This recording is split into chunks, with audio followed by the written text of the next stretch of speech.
आनंद होतं. म्हणजे आमच्या आई वडिलांनी आम्हाला कधीच थांबवलं नाही की ह्या क्षेत्रात जास्त मुली जात नाही तर तुम्हीही जाऊ नका, असं कधीच बोलले नाही. त्यांचा नेहमी आम्हाला पाठिंबा असतो की तुम्ही पण चला आमच्यासोबत, तुम्ही पण मजा घ्या जी बाकी लोक घेत आहेत. जास्त मुली नसल्या तरी काय झालं, तुम्ही सुरुवात करा, म्हणजे असं आहे त्यांचं बोलणं. तर मग आम्ही येतो आणि मजा घेतो आणि म्हणजे आमचा बैल कुठेतरी एवढा पळतो, एवढा चांगलं करतो, त्याचा आम्हाला नक्कीच आनंद आहे.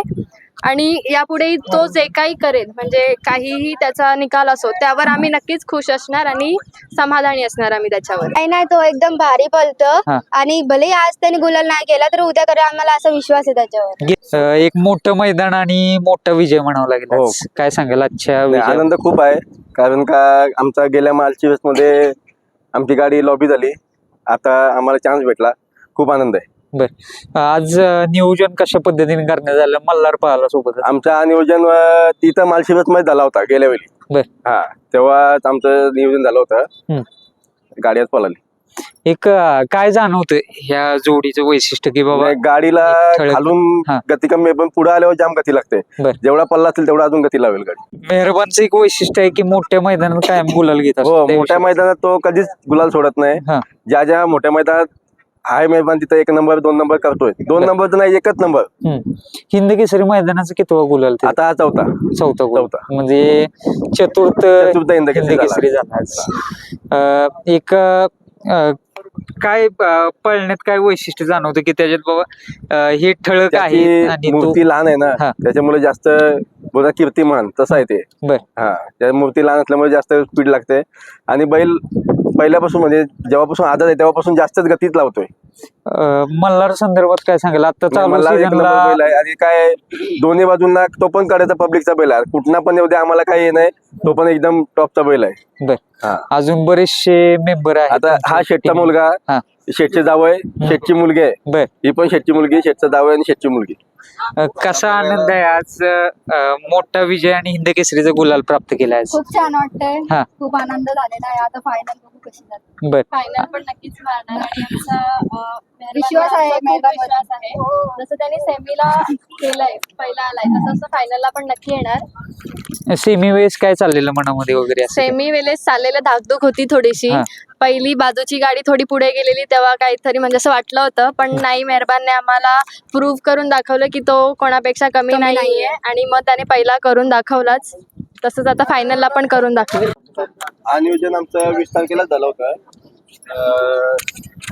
ज्ञानेश्वर ठाकूर आणि नितेश गायकवाड आणि स्वतः शेठ दीपक शेठ पाटील यांनी नियोजन केलं होतं. आणि आजच्या जुना बैलपोळा हिंद केसरी मैदानाच्या नियोजन आणि आयोजनाबद्दल काय सांगशील? नाही, यांचं आयोजन तर खूप छान आहे, म्हणजे फाट्या बिट्या वगैरे खूप चांगले आहेत. ज्या पद्धतीनं बघायला गेलं तर मेहरबान म्हटलं की आपण बघतो की छोटा पॅकेज बडा धमाका. त्याकडे बघितलं जातं शॉर्टकट मेहरबान हो. आणि तो प्रत्येक वेळेस त्याच्या फळामधून तो सिद्ध करत आलेला आहे. हो. बेळगाव हिंद केसरीचा 1000 गाड्यामध्ये 1 नंबरचा मानकरी येतोय काही. हा. तेव्हा आमचा म्हणजे वाईट वेळ होता, तेव्हा आम्हाला कार्तिकवाल्यांनी साथ दिली होती, आम्ही 1 नंबर केला. खूप आनंद झाला आमचा, खूप म्हणजे लोक त्याला नावं ठेवत होती, पैवारी वगैरे देणार नाही येते, पण त्यांनी सिद्ध करून दाखवलं. माळशिरसचं आपलं पाठीमागचं मैदान ज्या पद्धतीने म्हटलं की त्या ठिकाणी पण नशिबानं कुठेतरी साथ दिली. हो. गाडी आपली लॉबी झाली. पळून बसली पण लॉबी झाली. त्याचीच भर कुठेतरी आज त्याने या मैदानामध्ये आम्हाला परत सोडवली. दाखवली त्यांनी आम्हाला दाखवलं की मी काय कुठं थांबणार नाहीये, तुम्ही नियोजन करा, मी पळायला रेडी आहे. आपला मेहरबान कितव्या गटामध्ये पळाला होता? 34 मध्ये 3 नंबर, 3 नंबर 7व्या सेमी. 7व्या सेमी मध्ये. आजकाल तुम्ही बघता की मुली फार कमी येते या क्षेत्रामध्ये आणि सर्व ताई आहेत आपल्या समोर. त्यांना कसं तिघीला वाटतं पण खूप म्हणजे आवड आहे. एक आनंद काय वाटतं की आपल्या नंदीनं गुलाल प्राप्त केला? एक काय भावना असतात मालकीन म्हणून, बैलगाडा मालकीन? तसं तर खूप आनंद होतं. म्हणजे आमच्या आई वडिलांनी आम्हाला कधीच थांबवलं नाही की ह्या क्षेत्रात जास्त मुली जात नाही तर तुम्हीही जाऊ नका, असं कधीच बोलले नाही. त्यांचा नेहमी आम्हाला पाठिंबा असतो की तुम्ही पण चला आमच्यासोबत, तुम्ही पण मजा घ्या जी बाकी लोक घेत आहेत. जास्त मुली नसल्या तरी काय झालं, तुम्ही सुरुवात करा, म्हणजे असं आहे त्यांचं बोलणं. तर मग आम्ही येतो आणि मजा घेतो आणि म्हणजे आमचा बैल कुठेतरी एवढा पळतो, एवढा चांगलं करतो, त्याचा आम्हाला नक्कीच आनंद आहे. आणि यापुढेही तो जे काही करेल म्हणजे काहीही त्याचा निकाल असो त्यावर आम्ही नक्कीच खुश असणार आणि समाधानी असणार आम्ही त्याच्यावर.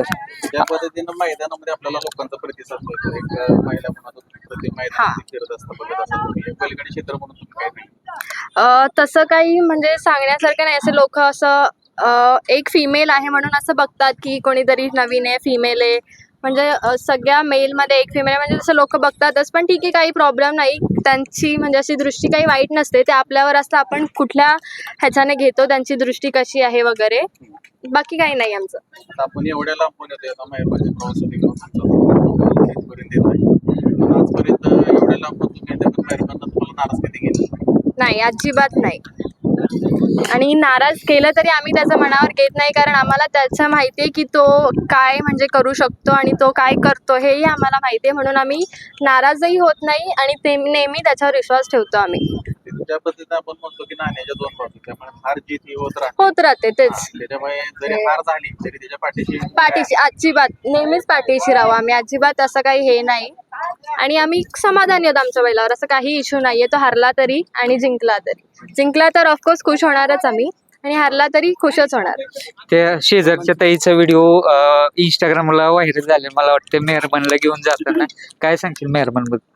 काय नाही, तो एकदम भारी पळतो हा. आणि भलेही आज त्याने गुलाल नाही केला तर उद्या करे आम्हाला असा विश्वास आहे त्याच्यावर. घेतलाय आज बोलत असं सांगते मी. बर. आज कुणाला समर्पित कराल दादा विजय आजचा? पूर्ण टीमला. बर. आता पुढचं नियोजन कुठल्या मैदानात? आता 9 तारखेला बिनजोड बिनजोडलंच काय मुंबईला? काय शेटला आमच्या बिनजोड खूप आवडतं. हम्म. आमच्या 3 सगळ्यात जास्त काय नसतंय, बिनजोडलाच आम्ही पळवतो. हम्म. आता 9 तारखेला मैदान आहे बिनजोडला, तिकडे पळणार. चालेल, धन्यवाद.